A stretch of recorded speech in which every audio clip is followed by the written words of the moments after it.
right. Good evening. We are going to finish up chapter 26 this evening.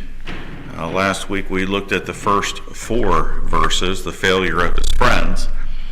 And tonight, verses 5 through 14 is the greatness of God's sovereignty. And if you can imagine while we're reading this, there are a lot of people who think that this should have been, divided up and belonged to some other people. But this obviously is Job's answer to what his friends are saying. And as he describes God in verses 5 through 13 and the view that he has of him, then he's going to tie it together in verse 14 in a way that is so drastically different than what his friends have said. Even though there have been a couple of times as we've gone through here, we've said, boy, this guy has some great doctrine. He just doesn't have very good application of it. Well, Job has rebuked his friend because he's tired of the nonsense, tired of the false doctrine, tired of the putting God in a box, and he's going to end it here. And then he has some final speeches in chapters 27 through 31, I believe it is. And then God's going to show up and start explaining things. So let's read together, starting in verse 5 of Job chapter 26. Dead things are formed under the waters, and the inhabitants thereof. Hell is naked before him, and destruction hath no covering. He stretched out the north over the empty place, and hangeth the earth upon nothing. He bindeth up the waters in his thick clouds, and the cloud is not rent under them. He holdeth back the face of his throne, and spreadeth his cloud upon it. He hath compassed the waters with bounds, until the day and night come to an end. The pillars of heaven tremble, and are astonished at his reproof. He divideth the sea with his power, and by his understanding he smiteth through the proud. By his spirit he hath garnished the heavens, his hand hath formed the crooked serpent. Lo, these are part of his ways, but how little a portion is heard of him. But the thunder of his power, who can understand? Let's bow for a word of prayer. Tonight, as we look into this portion, we are reminded that you are a great God. Job has not lost sight of you in all the difficulty. He has not lost sight of you in all the speeches by his friends. He is not so discouraged that he does not know who you are or recognize how great you are. And what an incredible testimony that at the toughest times in his life and at the darkest times in his life, he still gives great glory to you. It is important that we always give great glory to you. In Jesus' name we pray. Amen. This little part right here is a ray of sunshine. I don't know if it's a ray of sunshine. It's like a whole spotlight of sunshine. Some of Job can be dark and dreary and tough.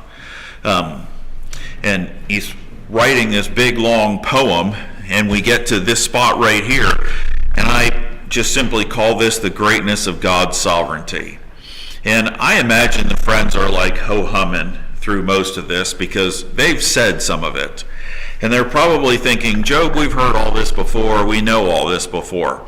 But Job is building towards verse 14, and with just a couple of statements, he's going to put an end to the religious nonsense that his friends have been speaking about. He starts off here in verses 5 and 6, kind of with the statement, God sees everything. And he does it in a unique way. And because a lot of times they have been discussing how evil can sometimes run rampant and it doesn't seem to get punished. And yet the friends have been insisting on their religious system, well, God's going to punish evil. So what he does is he starts with the lowest extreme of creation. And he's referencing hell here. You cannot escape from God even if you were to go to hell. Psalm 139, probably one of the most familiar passages.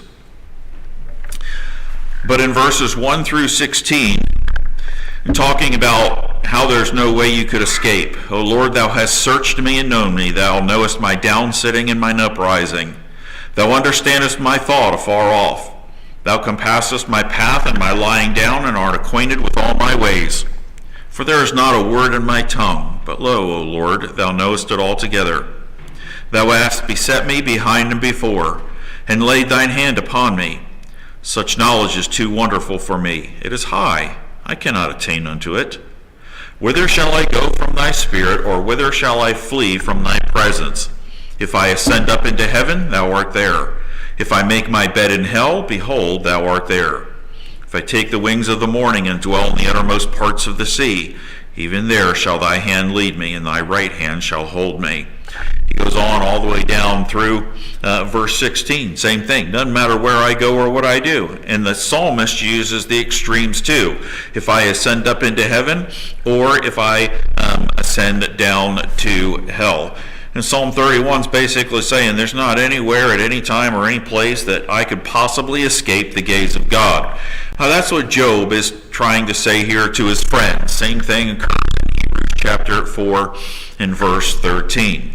But Job takes another route, because instead of talking about here and there and everywhere, Job is going to concentrate on some specific things about God as he goes. And here he's going to use 3 different words to describe the dead and hell. And the way that he does it is really unique. Dead things are formed under the waters. The dead cannot escape God themselves individually. Now, in the English, this is really confusing because it almost sounds like coal and oil are forming at the bottom of the sea.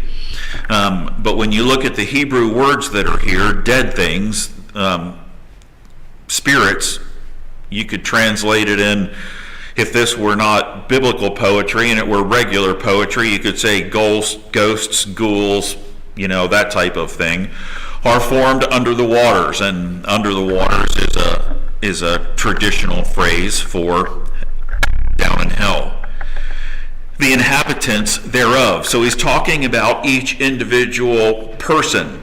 They cannot escape God as an individual. But then he's going to put the second level on it, and he says in verse 6, hell is naked before him. And he uses the place, the word for the place. Instead of referencing the individual people that are in it, now he is referencing the place itself, most commonly called Sheol. And it says the place does not hide them as a group. So you can't hide as individual, and you can't hide as a group and say, well, God cast them into hell and he forgets about them.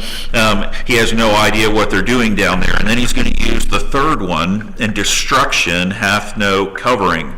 And the word destruction is Abaddon in the Hebrew, which is the supernatural power guarding hell. And listen to how he describes it. And Abaddon hath no covering. In other words, there's no place where he can hide before God either. And so what he did is he started off with the individual people themselves, and then he went to the collective group, and then he said, well, just in case you think that there's somebody in hell that's as powerful as God or is operating apart from God, guess what? Abaddon himself cannot escape what God does and what he sees. And so the conclusion is no one escapes the sovereign eyes of God, not even Satan. And if we can't see Satan, but God can, is the implication. So you think about all the principalities and the powers and the things that we're fighting in the spiritual world. We can't see any of that. We don't know any of that. But Job's saying, well, you're limiting God too much in his sovereignty because he sees all of it. And then in verses 7 through 13, he's going to talk about God created everything. But he's not going to list off birds and animals and all those things. It's very interesting the way he lays this out. Verse 7, he would introduce a term that you're probably familiar with. He stretcheth out the north over the empty place, and hangeth the earth upon nothing. Empty place and nothing is where we get our term ex nihilo, out of nothing. He stretched out space where there was nothing.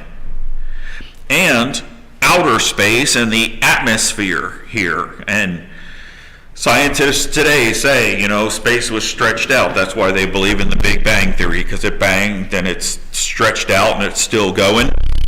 That's not what happened. Obviously, God stretched it out. But he uses a couple of words here that are important, because he says he stretched out the north. And the word is more of a direction than it is a destination. Like, not the North Pole, but northward. And so what he's saying here is he created direction, he created the poles, and he created magnetism and all that other stuff. And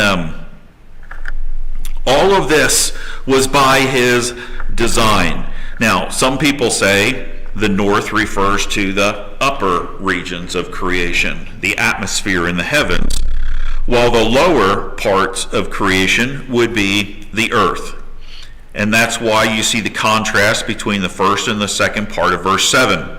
That too makes sense, and it's quite possible that he created the northern part, or the upper atmosphere and space as far as it goes, and we have no idea how far that is. And he hangeth the earth, the lower creation, upon nothing.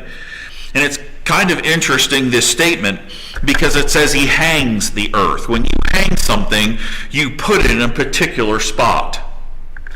And there have been times where folks thought that the earth was the center of the solar system and everything revolved around it. And we know that that's not true. But what's really interesting is we know also that the earth revolves and rotates. And so you have this very quickly spinning object that is moving around the sun in its orbit, and yet it stays the same in its orientation and its orbit. You would think something spinning that fast, you take a top and you go and spin that thing, and if it starts moving, what does it do? It's going and going and going and going, and then when it starts to lose a little momentum, it's shooting off this way or that way. Everything is perfectly balanced, and he hung it where he wanted it to be, and the statement is, it doesn't matter what happens, there's nothing that can move the earth from where God put it, because he put it in a particular place, and it functions exactly the way that he wants it to. He moves on here in verse 8, and he talks about water in the atmosphere. And I would imagine in Job's day that this is an incredible thought. But he says, he bindeth up the waters in his thick clouds, and the cloud is not rent under them. Genesis chapter 1, verse 6 and 7 says, the firmament divides the waters from above it and below it.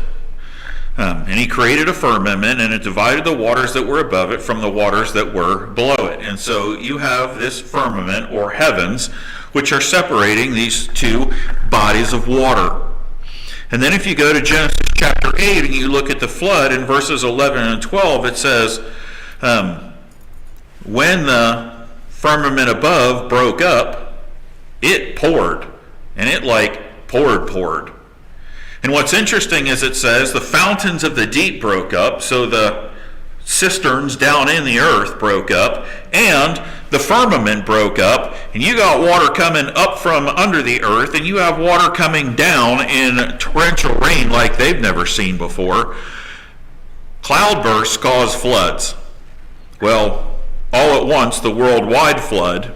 And what Job is saying is, you know who keeps that from happening every day? God does. Because he keeps the firmament that holds up the water. Now, think about it for a minute. Clouds are fog or mist or vapor and dust. There's not much weight to fog and vapor and mist and dust.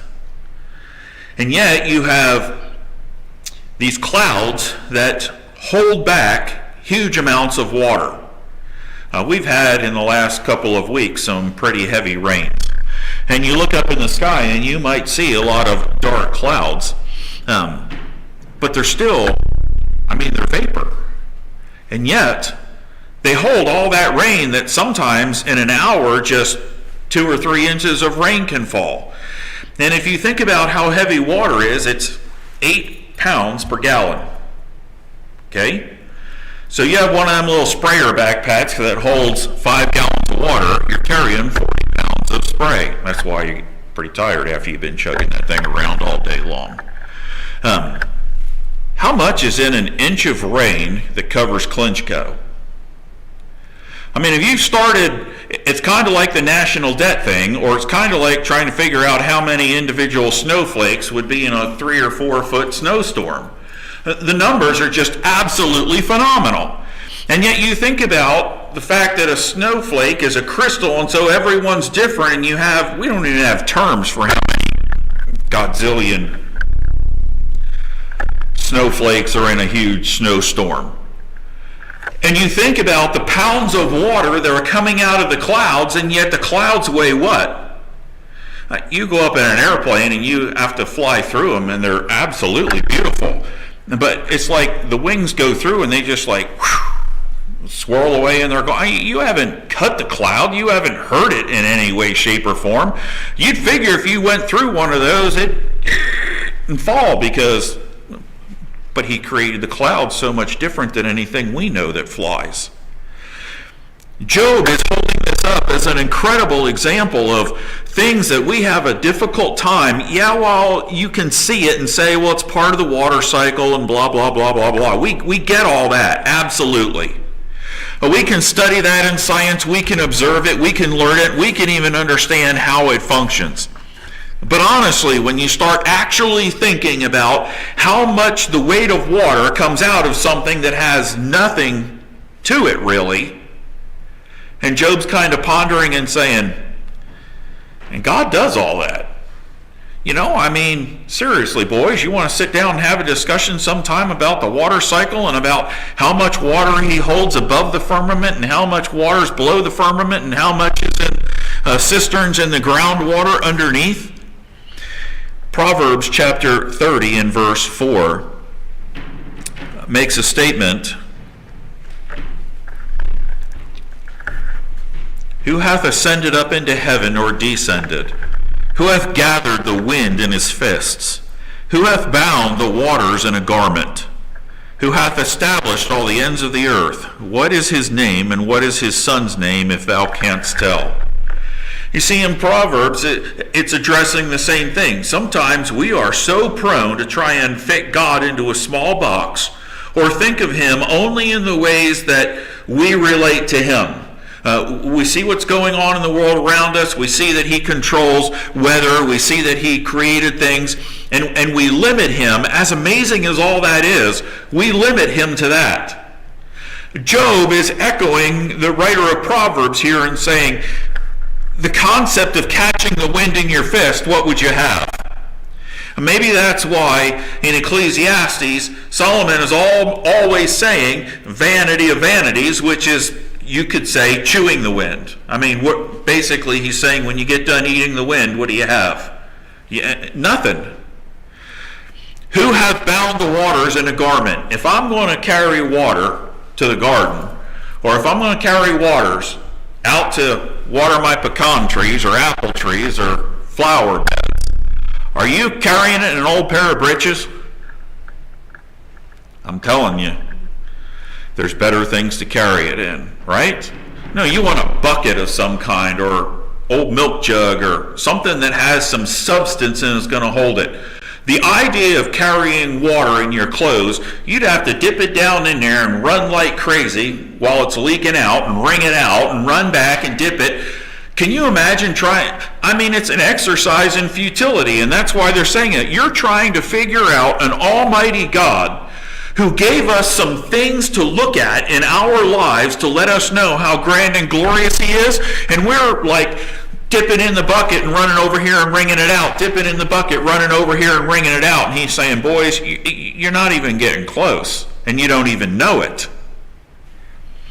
He goes on here in verse 9, and he's going to talk about the heavens. And some of these commentators argue about. Some people think he's talking about the sun and the moon holding back the face of his throne. I don't think that's the case.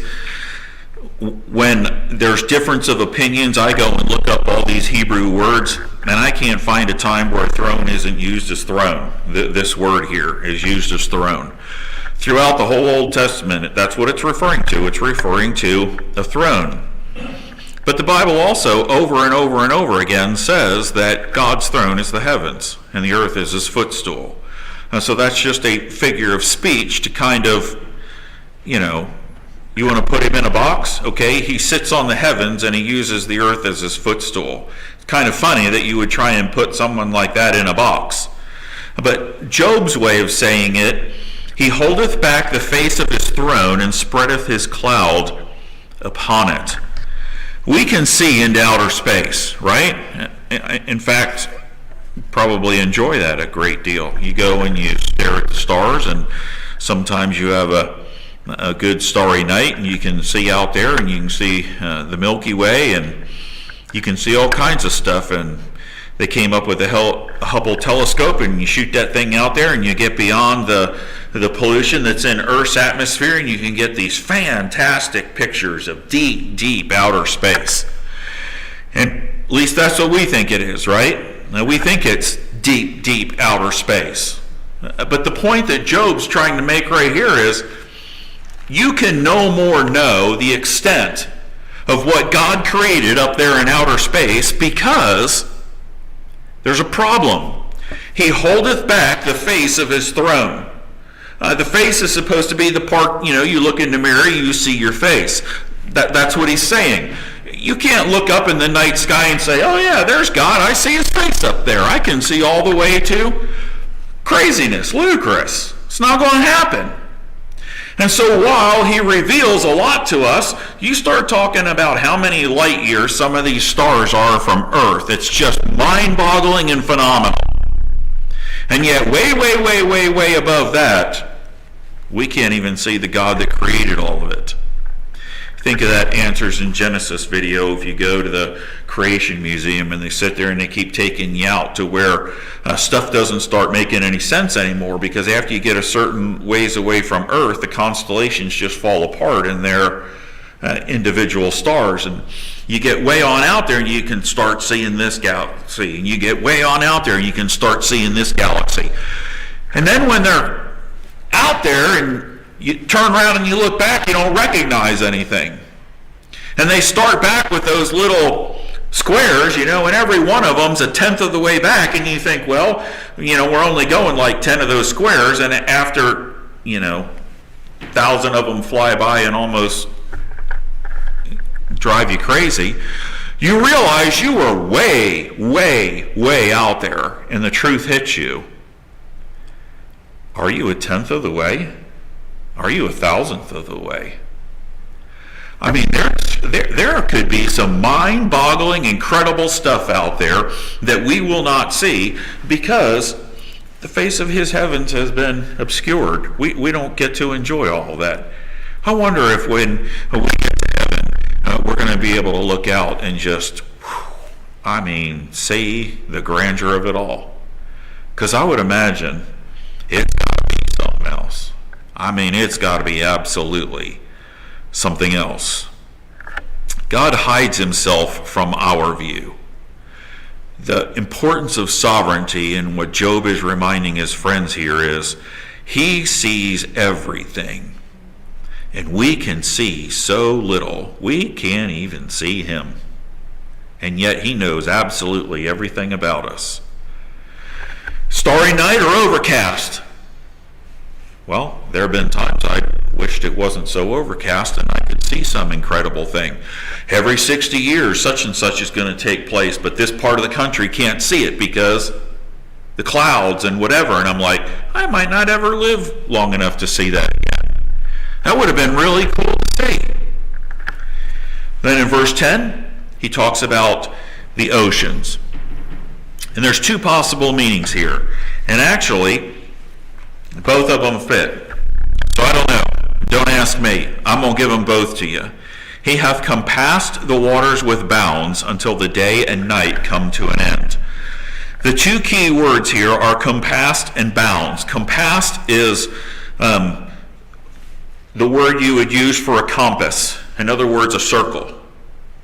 When you think of a compass, you think of 360 degrees with all the diagonals pointing.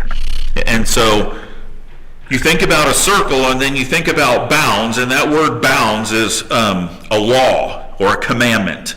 That word is used throughout the Old Testament, and if you do a word search, you're going to find it 500 times in probably Exodus, Leviticus, Numbers, and Deuteronomy alone, because that's what it means, okay? So the first one, you have a lot of people saying, well, he made the earth round, in other words, creating the horizon.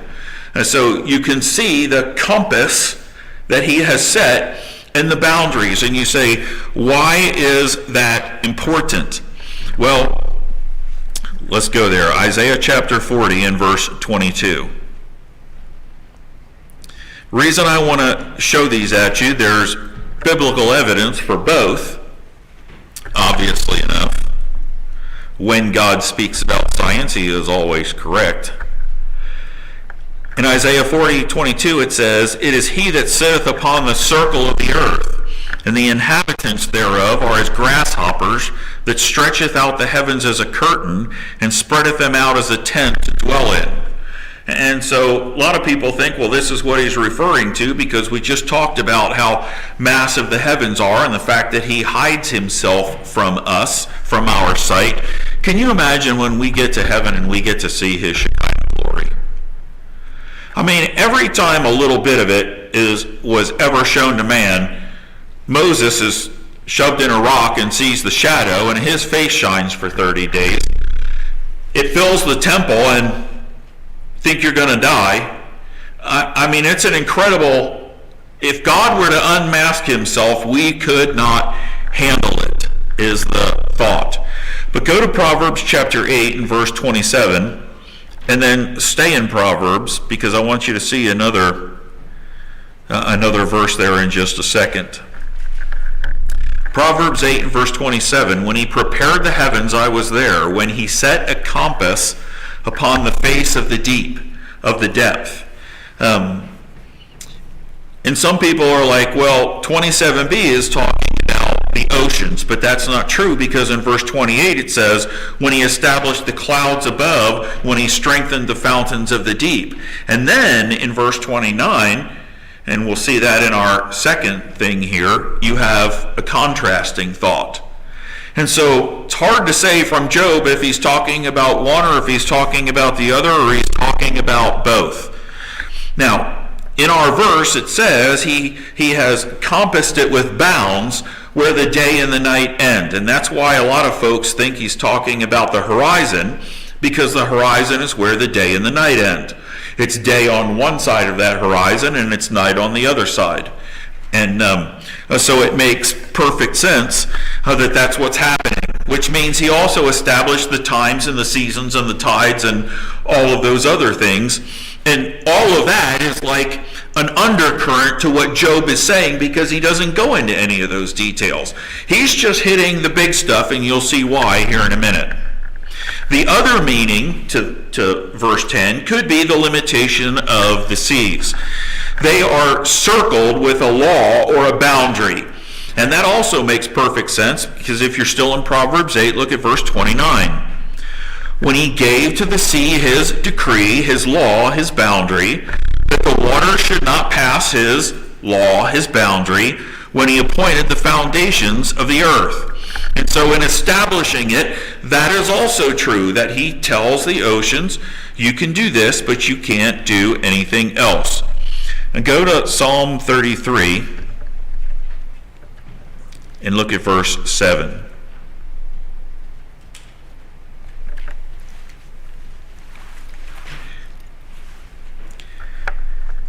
"He gathereth the waters of the sea together as a heap. He layeth up the depth in storehouses." Now, storehouses have what? They have walls. They have boundaries. You have a floor, you have walls, you have a roof. And so when you store something in it, you're talking about its capacity. And that's exactly what Psalm 33:7 is talking about. Jump to Psalm 104 and look at verse 9.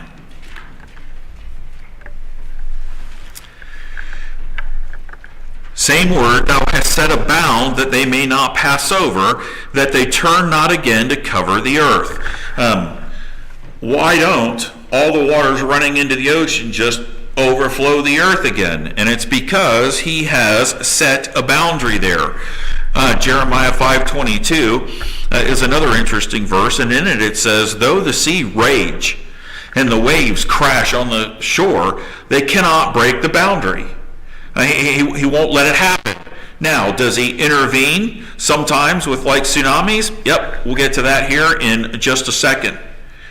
But you can see why they argue about exactly what verse 10 is talking about, because you set these boundaries for the oceans till the day and the night pass.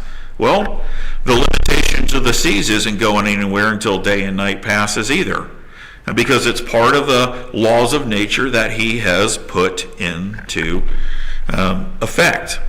And it still governs the earth until he stops. And then it's going to pass away with a fervent heat. Look at verse 11, the pillars of heaven. And again, could refer to a couple of different things. Old folks called the pillars of heaven the highest mountains, because it seemed like the highest mountains were propping up the sky. That makes a lot of sense when you look. You don't see anything else out there, so it looks like the sky came down and hit the mountains, and it creates its own horizon, if you will. And so Habakkuk 3:10 and Nahum 1:5 talk about that. But it says they tremble from thunder or earthquakes. And I would also add avalanches and landslides. You have these mountains that are huge and they seem immovable. And we dig tunnels through them and get the coal and the gold and stuff out of them. And we dig through them, make a train tunnel run through there, or a tunnel for a road. But you haven't drastically and significantly changed the mountain, because it's such a huge immovable object. And it seems as if you're looking off in the distance that it's even holding the skies up. And yet Job is saying, well, as small as you are, boys, there's nothing that you could do to do anything to the pillars of heaven. But let me just tell you, they tremble and are astonished at his reproof. And so here you are, you've come up with this theology about God, and you think you know how he works all the time. Can you shake a mountain? The other thought is unknown support system that holds up the firmament, the earth, and the heavens. And you can go to Psalm 104 and verse 5. Good possibility it's talking about that. Who laid the foundations of the earth, that it should not be removed forever? And when you think about it, we think of a foundation as a big solid thing, you know. Foundation of this church goes down a long ways with them big metal pillars. You can dig them up, see them there. I mean, it's solid. And the psalmist here is saying, but the foundations of the earth, it holds up the whole earth. It keeps it exactly where God hung it, and yet when you look, there's nothing there. There's nothing that you can point to and say, there's the foundation of the earth and it's made of. There's no scientist going to run some test and say it's this atomic signature, or it's because it's not there.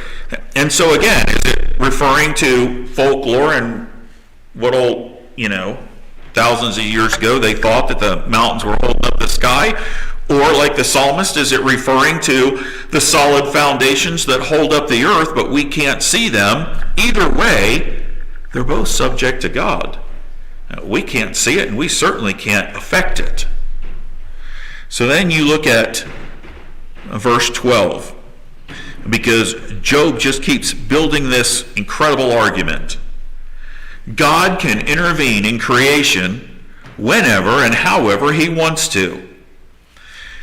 We see this in the English, and it doesn't really make any sense. And I started looking at some commentaries, and I thought, boys, I don't know about this one.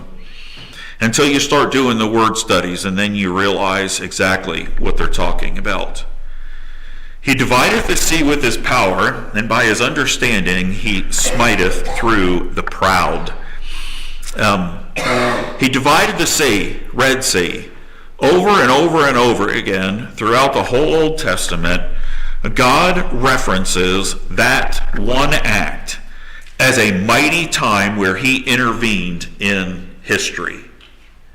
And it's crazy because we could go back and see all kinds of times when God intervened. But it's amazing to me that you get into the New Testament and God is still going back in Jewish history and talking about delivering his people from Egypt. You know what he doesn't talk much about? He doesn't talk much about Joshua sitting out there fighting a battle and saying, listen, if you could hold the sun still in the sky for a little while, we could finish this thing. God says, done. That's not intervening in history? I mean, I'm thinking, Israel and Egypt were the two big countries that were affected by dividing the Red Sea and one coming through and then the other being drowned in it. But you hold the sun still in the sky and you affect the whole planet. Everybody. There is not a thing in this creation that was not affected by Joshua's request. And how many times does God go back and reference it? Same thing with making the sundial go back an hour. I make the sundial go back an hour. All of creation is like, man, I thought I was going home at 5 o'clock, and 5 o'clock doesn't ever seem to get here. That's because you just worked an extra hour, dude. This is a big deal. People were like, well, at the time that Job was writing, that didn't happen. It depends upon when you place Job in his writing. But he divided the sea, the Red Sea. That phrase is used over and over and over again to talk about the Red Sea.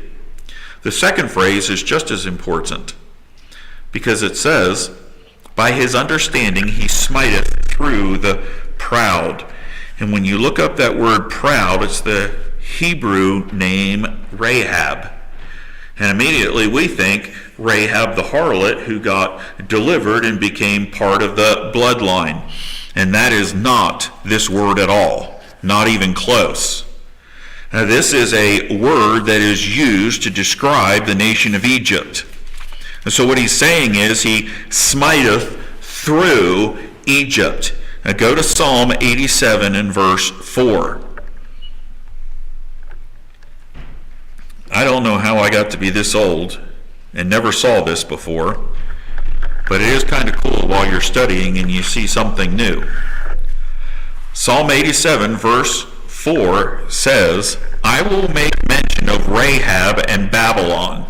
And you're thinking person and town, but that's not true because he goes on, to them that know me, behold, Philistia and Tyre and Ethiopia, and of Zion it will be said, they're all towns, they're all countries. And so Rahab here, when you dig into it, I will make mention of Egypt and Babylon to them that know me. Why? Well, think of the incredible stuff that he did in Egypt and Babylon. There's Nebuchadnezzar getting big for his britches, and he takes him off the throne, puts a grandson on the throne, and then he comes to himself 7 years later and he puts him back on the throne. That does not happen in human history. It doesn't happen. And then you have Belshazzar sitting there and he's having a big feast, and God writes on the wall, and that night it comes true, and all of a sudden the Babylonian Empire is no more. Now it's the Persians, the Persian Empire. He has done drastic things with those two countries. And when God wants to talk about some incredible things that he's done, he's going to bring up those countries. We don't have time for it, but Psalm 89:10 and Isaiah 51:9 refer to the same thing. Now in Isaiah 51:9, it goes a step farther and says, and tell that dragon that lays between the rivers, and that dragon refers to Pharaoh. You're still in Psalms. Go to 74 and look at verse 13. Thou didst divide the sea by thy strength. What's he referring to? Red Sea, same phrase that he uses. Thou breakest the heads of the dragons in the waters. Ezekiel 29:3 and Ezekiel 32:2 name the Pharaoh of Egypt as the dragon he's talking about, saying, you got haughty and said, look at this water that I have created for myself. Why was the first plague affecting so strongly the Nile River? Because God says in Ezekiel 29:3 and in 32:2 that was a source of pride for Pharaoh. And he just cut his legs right out from under him. Nothing you can do about it, buddy. You can use that river to build your temples and your things, but I'm just telling you, I'm the one that's in charge of it. And back in Job, sometime maybe we'll dig into that a little bit more, because there's a lot of good stuff there. But we got to finish the chapter because it all hangs together. Verse 13. God's sovereignty shows his creative genius. He divideth the sea, or by his spirit he hath garnished the heavens, his hand hath formed the crooked serpent. By his breath, that's what spirit is, Yahweh, means the breath of God. The same term is used for the Holy Spirit. It is used over and over and over again in Genesis 1 when it says, and God said, God breathed. He spake everything into existence. I'll tell you what, if I had this power, I'd build houses. Sit down and design a house and everything. Let there be a house. Wouldn't that be cool?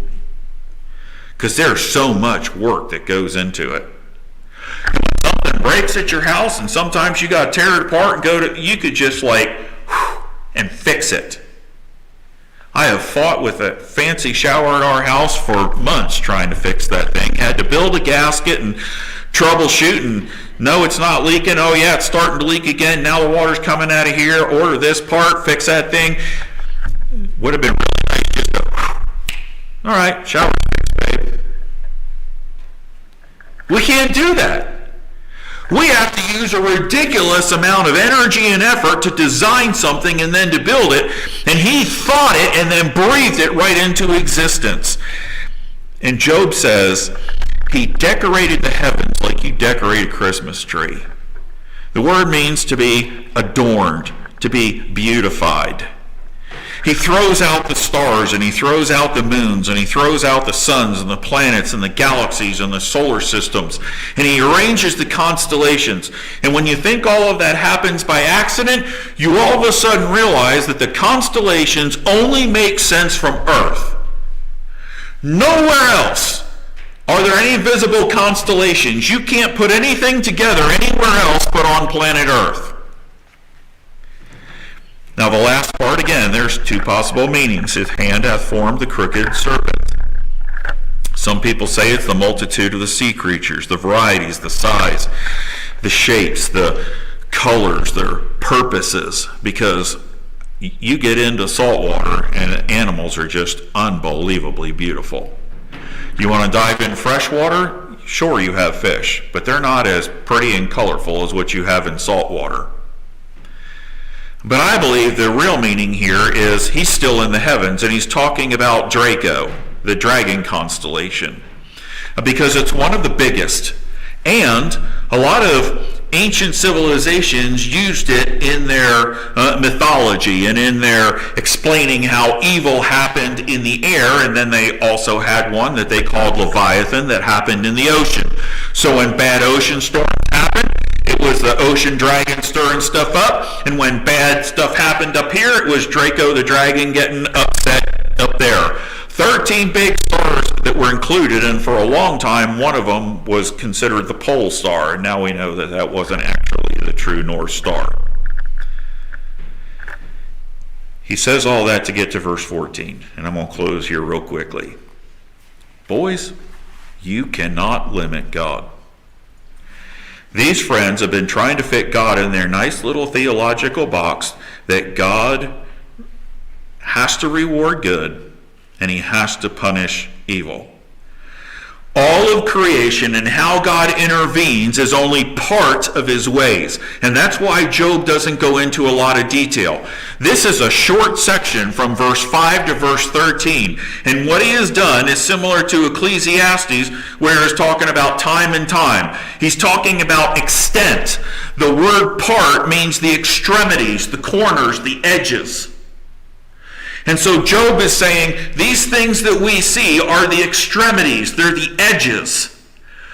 And we see that he has set these boundaries, and we see that he knows, and we know that there's water up above that came down, and yet he holds it up there. And we know the earth is on a foundation, and he hung it in place, and yet it's moving this way and moving this way. And we can't explain it. But boys, I'm trying to tell you, if the parts that we see are incredible, and they are, we do not know them all. Think of all the space that we're trying to explore right now. Think of the depths of the oceans that we're still trying to explore right now. We can't even figure out the edges, is what Job is saying, and he's right. Here we are thousands of years later, and we still haven't figured out the edges. We do not understand them all. And if what we understand and if what we see is so incredible, then how incredible is the unseen and the unknown? And here's Job's point, and I believe this is the reason why these guys shut up and don't say a word the rest of the time. We know so little about God. So how dare you limit him? And he closes with this statement. But the thunder of his power, who can understand it? It is impossible to understand. You can stand outside and watch clouds that weigh nothing and have no substance, and they bang together and the lightning flashes and the thunder rolls. What collided to create such massive thunder that you can feel it in your body? I mean, you understand it if two cars hit each other, or if a train derails. We get it when something really solid and really solid smashes together. Job's saying, you explain to me how mist and vapor come together in a thunderstorm, and God shows off his awesome, and he said, and you're going to try and put him in a box and tell me that he has to reward good and he has to punish evil? Boys, I don't think so. I believe you don't know the God I know. So many of the world's religions today have the same problem Job's friends do. They take what they know about God and they form all this nonsense. And Job's saying, you haven't got the tiniest little clue about who